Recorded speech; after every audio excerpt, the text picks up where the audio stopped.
त्रिदलं त्रिगुणाकारं त्रिनेत्रं च त्रियायुधं त्रिजन्मपापसंहारम् एकबिल्वं शिवार्पणम् त्रिशाखैः बिल्वपत्रैश्च अच्छिद्रैः कोमलैः शुभैः तव पूजां करिष्यामि एकबिल्वं शिवार्पणम् कोटिकन्या महादानं तिलपर्वतकोटयः काञ्चनं शैलदानेन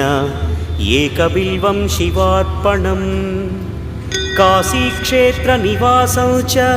कालभैरवदर्शनं प्रयागे माधवं दृष्ट्वा एकबिल्वं शिवार्पणम् इन्दुवारे व्रतं स्थित्वा निराहारो महेश्वर नक्तं हौष्यामि देवेश